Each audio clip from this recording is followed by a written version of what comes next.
Sri Kuberan TV நேயர்களுக்கு astro KS ஐயங்காரின் பணிவான நமஸ்காரங்கள். மாத பலன் குரோதி வருஷம் மாசி மாதம், அதாவது 13/2/2025 14/3/2025 வரலும் உண்டான காலகட்டத்தில் மேஷம் முதல் மீனம் வரை என்னென்ன பலன்கள் அப்படின்றத பார்க்கலாம். இந்த மாதத்தினுடைய கோல்சாரம் அப்படின்னு எடுத்தோமேயான ரிஷபராசியில் குரு வக்ர நிவர்த்தி ஆயிடுறார். இந்த மாதம் வந்து அதாவது தை 29ஆம் தேதி வக்ர நிவர்த்தி ஆயிடுறார். அதுவும் தனியாக ஒரு வீடியோ போட்டிருக்கேன் பாருங்கள். 29ஆம் தேதி தை மாதம் வக்ர நிவர்த்தி ஆனதுனால குரு 2ஆம் இடத்துல இருக்கார், அதாவது ரிஷபத்தில். மிதுனத்தில் செவ்வாய் வக்ரம், கன்னியில் கேது, கும்பத்தில் சனி சூரியன் மற்றும் புதன், மீனத்தில் சுக்கிரனும் ராகுவும். செவ்வாய் வக்ர நிவர்த்தி அடைகிறார்.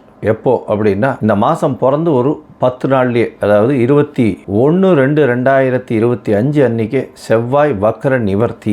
ஆனால் மிதுனத்தில் இருக்கார். புதன் இந்த மாதம் கும்பத்திலிருந்து மீனத்துக்கு போகிறார். அது வந்து 26/2/2025 அன்னைக்கு. 4/3/2025 அன்னைக்கு சுக்கிரன் வக்ரகதி அடைகிறார் மீனத்திலேயே.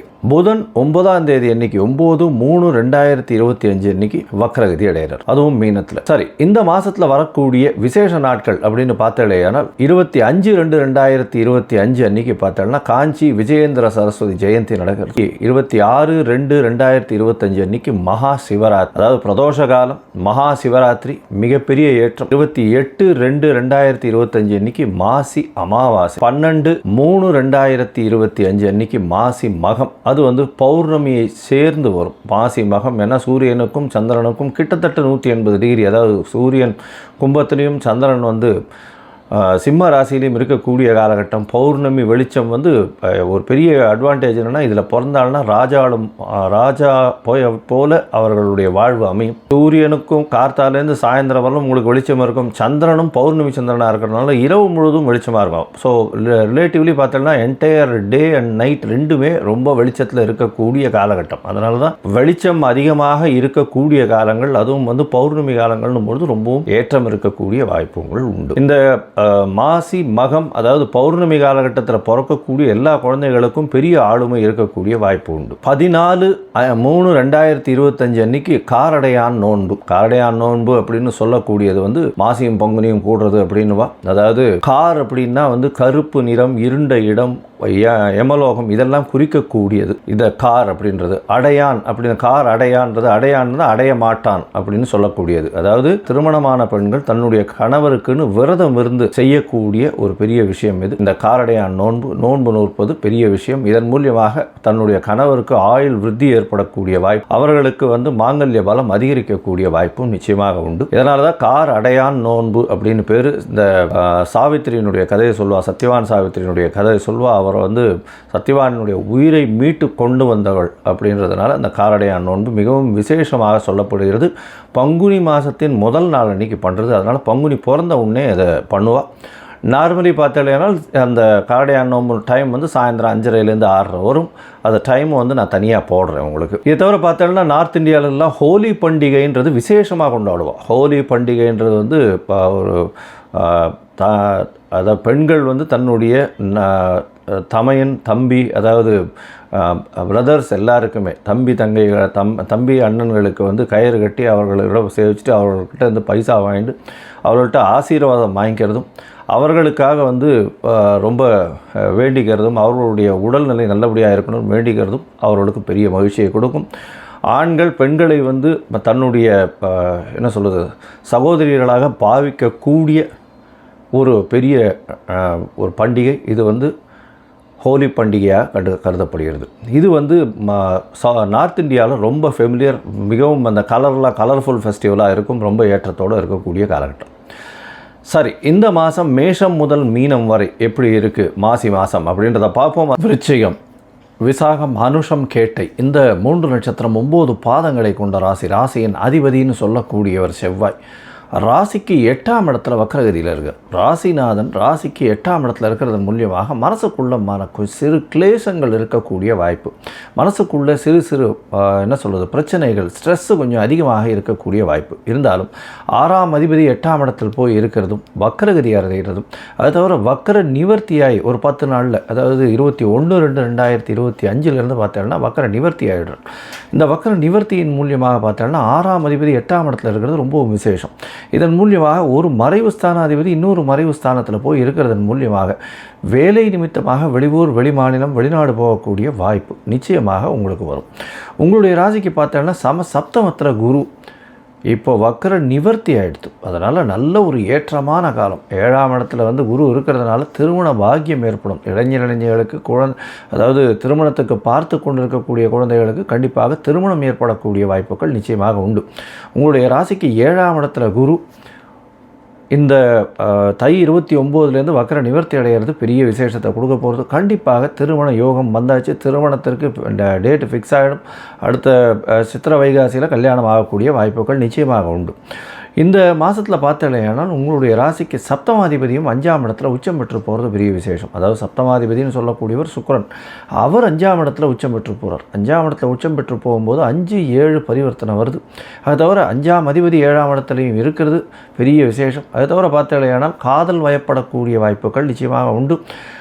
காதல் வயப்பட்டாலும் அதாவது குடும்பத்தினர் சம்மதத்தோடு தான் திருமணமாகக்கூடிய வாய்ப்புகள் நிச்சயமாக இருக்கும். ஏன்னா 5-7 சம்பந்தம் வருது. அதை தவிர 2 பேருமே சுபர்களாக இருக்கிறதாகவும், இதை தவிர பார்த்தீங்கன்னா 5ஆம் அதிபதி 7ஆம் இடத்துலையும் 7ஆம் அதிபதி 7க்கு 11 இருக்கிறதும் ரொம்ப பெரிய ஏற்றத்தை கொடுக்கக்கூடிய காலகட்டமாக அமையப்போகிறது. எதிர்பாலினத்தவர் மூலியமாக நல்ல ஒரு ஏற்றம் இருக்கக்கூடிய காலகட்டம். அதை தவிர வெற்றிகள் எல்லாமே நிச்சயமாக இருக்கும். கூட்டு தொழிலில் பெரிய ஏற்றம் கிடைக்கக்கூடிய காலகட்டம். உடல் நலத்தில் நல்ல ஏற்றம் இருக்கும். பண வரவிற்கு பஞ்சம் இருக்காது. உங்களுடைய ராசிநாதனே 2ஆம் இடத்தை பார்க்குறார். பணம் வரவு நிச்சயமாக இருந்து கொண்டே இருக்கும், கவலைப்பட தேவையில்லை. உங்களுடைய ராசிக்கு பார்த்தீங்கன்னா இந்த மாதம், அதாவது குரோதி வருஷம் மாசி மாதத்தில் அதாவது 10ஆம் அதிபதினு சொல்லக்கூடிய சூரியன் 4ஆம் இடத்துல போய் இருக்கார். அது சற்று பிரச்சனையை ஏற்படுத்தக்கூடிய வாய்ப்பு உண்டு. உங்களுடைய தொழிலில் சற்று கம்ஃபர்ட் கம்மியாகும். கம்ஃபர்ட்னால் சுகங்கள் கம்மியாகக்கூடிய வாய்ப்பு. 4ஆம் இடத்துல இருக்கக்கூடிய சனி அர்த்தாஷ்டம சனியை குறிக்கிறது. உங்களுக்கு புதுசாக வீடு ஏதாவது வாங்கணும்னு போனீங்கன்னா அங்கே லிட்டிகேஷன்ஸ் பிரச்சனைகள் வரக்கூடிய வாய்ப்புகள் நிச்சயமாக உண்டு. வேலை செய்யும் இடத்தில் தொழில் நிறுவனத்தின் அதிபதியாக இருந்தால் பிரச்சனைகள் நிச்சயமாக இருக்கக்கூடிய வாய்ப்புகள் உண்டு. ஏன்னா 4ஆம் இடத்துல சனி பகவான் ஆட்சி பெற்று போகிறார். மூல திரிகோண வீடு வேறு. அதனால் கண்டிப்பாக உங்களுடைய சுகங்களை கண்டிப்பாக குறைக்கக்கூடிய வாய்ப்புகள் நிச்சயமாக உண்டு. ராசிக்கு 8ஆம் அதிபதியும் சேர்ந்து 4ஆம் இடத்துல போய் இருக்கிறது அந்த அளவு விசேஷத்தை கொடுக்காது. வெளிநாட்டிலிருந்து பணம் வரக்கூடிய வாய்ப்பு, வெளிநாட்டு முதலீடு வரக்கூடிய வாய்ப்புகள் இந்த மாதத்தில் நிச்சயமாக இருக்குது. ராசிக்கு பார்த்தலையானால் பொதுவாகவே இந்த மாத கிரகங்கள்னு சொல்லக்கூடிய சூரியன், செவ்வாய், புதன் மற்றும் சுக்கிரன், இந்த 4 கிரகங்களினுடைய மாற்றங்களை வச்சு தான் இந்த மாத பலன்களை பேசுவோம். இந்த மாதத்தில் விருச்சிக ராசிக்காரர்களை பொறுத்தவரைக்கும் பார்த்தலையானால் அதாவது புதன் 4ஆம் இடத்துலேருந்து 5ஆம் இடம் போகிறார். அதனால் படிப்புக்காக வெளியூர், வெளிமாநிலம் போகக்கூடிய பாக்கியம் வரும். 5ஆம் இடத்துல சுக்கிரன் இருக்கிறதுனால கண்டிப்பாக திருமணமாகி ரொம்ப நாள் குழந்தை பிராப்தி இல்லாதவர்களுக்கு குழந்தை பிராப்தி ஏற்படக்கூடிய வாய்ப்புகள் நிச்சயமாக இருக்கும். உங்களுடைய ராசிக்கு முயற்சிகள் எல்லாமே வெற்றி பெறக்கூடிய காலகட்டமாக அமைய போகிறது. இந்த காலகட்டத்தில் பார்த்தலையானால் உங்களுடைய ராசிக்கு 9ஆம் அதிபதி, அதாவது 8ஆம் அதிபதினு சொல்லக்கூடிய புதனும் 5ஆம் இடத்துல போகிறார். அதனால் வெளிநாடு போய் படிக்கணும்னு பார்த்துட்டு இருக்கக்கூடிய குழந்தைகளுக்கு நல்ல ஒரு ஏற்றம் கிடைக்கக்கூடிய காலகட்டமாக அமையும். உங்களுடைய ராசிக்கு பார்த்தீங்கன்னா தொழில் செய்பவர்களுக்கு சற்று தொழிலில் நல்ல அபிவிருத்தி இருந்தாலும் பிரச்சனைகள் சற்று வரக்கூடிய வாய்ப்புகள் உண்டு.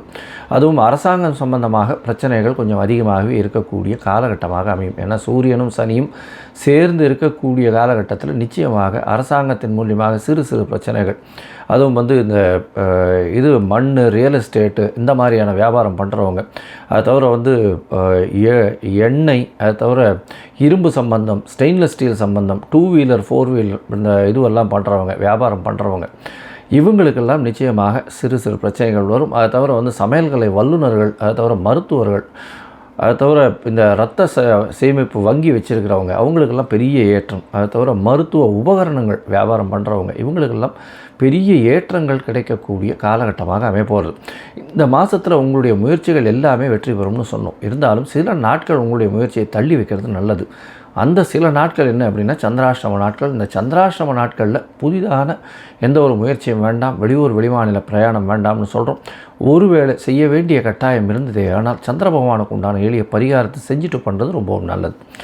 இந்த மாதத்தில் உங்களுக்கு சந்திராஷ்டம நாட்கள்னு சொல்லணுன்னா 7ஆம் தேதியிலிருந்து 7/3/2025 9/3/2025 வரலும் இருக்கக்கூடிய காலகட்டம் சந்திராஷ்டம நாட்கள். இந்த சந்திராஷ்டம நாட்களில் வெளியூர் வெளிமாநில பிரயாணம் வேண்டாம், புதிய முயற்சி வேண்டாம். அதை தவிர யாருக்கும் ஜாமீன் கையெழுத்து போடாதீங்க, பொறுமையாக இருங்க. இந்த நேரத்தில் எந்த ஒரு பிரச்சனையிலையும் தலையை விடாதீங்க, மூக்க நுழைக்காதீங்க, உங்களுக்கு அது பிரச்சனையாக கொண்டு போய் முடிக்கும். இந்த மாதத்தில் பார்த்தீங்கன்னா உங்களுடைய ராசிக்கு அதாவது அம்மான்னு சொல்லக்கூடிய அதாவது தாயின் சகோதரர்களோட சிறு சிறு பிரச்சனைகள் வரக்கூடிய வாய்ப்பு உண்டு. தந்தை மூலியமாக பிரச்சனைகள் வரக்கூடிய வாய்ப்பு உண்டு. இந்த காலகட்டத்தில் கொஞ்சம் பொறுமையாக இருக்கிறது ரொம்பவும் நல்லது.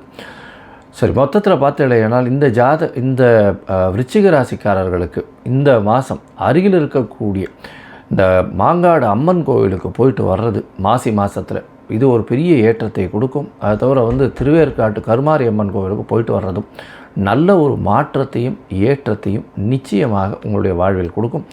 இந்த மாதம் மொத்தத்தில் பார்த்தீங்கன்னா மாசி மாதத்தில் விருச்சிக ராசிக்காரர்களுக்கு உடல் நலத்தில் ஏற்றம், திருமண பாக்கியம் உண்டு, வெளியூர் வெளிமாநில பிரயாணம் போகக்கூடிய வாய்ப்பு, காதல் ஏற்படக்கூடிய வாய்ப்பு, இருப்பினும் பெற்றோர்கள் மூலியமாகவே திருமணமாகக்கூடிய வாய்ப்பு, முயற்சிகள் வெற்றி பெறும், உடல் நலத்தில் நல்ல ஒரு ஏற்றம் இருக்கக்கூடிய காலகட்டம், உங்களுடைய கம்ஃபர்ட் சுகங்கள் குறையக்கூடிய வாய்ப்பு, தொழிலில் சற்று பின்னடைவு இருக்கும், தொழிலாளர்கள் மூலியமாக சற்று பிரச்சனைகள் வரக்கூடிய வாய்ப்பு, அரசாங்கத்தின் மூலியமாக சற்று பின்னடைவு ஏற்படக்கூடிய வாய்ப்பு, தொழிலில் லாபங்கள் ஏற்றங்கள் இருக்கக்கூடிய வாய்ப்பு, பணவரவிற்கு பஞ்சம் இருக்காது, சித்தர்கள் யோகிகள் பீடத்திற்கு போயிட்டு வரக்கூடிய காலகட்டமாக அமைய போகிறது. உங்களுடைய ராசிக்கு புதிய பதவி புகழ் அந்தஸ்து கௌரவம் வரக்கூடிய வாய்ப்பு உண்டு. குழந்தைகளால் நல்ல ஒரு பேர் வரக்கூடிய பெரிய ஏற்றம் வரக்கூடிய காலகட்டம். இருந்தாலும் தந்தையின் உடல்நிலையில் சற்று பின்னடைவு ஏற்படும், தாயின் உடல்நிலையில் சற்று பின்னடைவு ஏற்படும். இந்த காலகட்டத்தில் யாருக்கும் ஜாமீன் கையெழுத்து போட வேண்டாம், பொறுமையாக இருக்கிறது ரொம்பவும் நல்லது அப்படின்னு சொல்கிறேன். ஸ்ரீ குபேரன் டிவியை பார்த்தமைக்கு நன்றிகள். மேலும் இது போன்ற தகவல்களை தெரிந்து கொள்ள ஸ்ரீ குபேரன் டிவியை சப்ஸ்கிரைப் செய்யுங்கள். மறக்காமல் பெல் ஐக்கானை கிளிக் செய்யுங்கள்.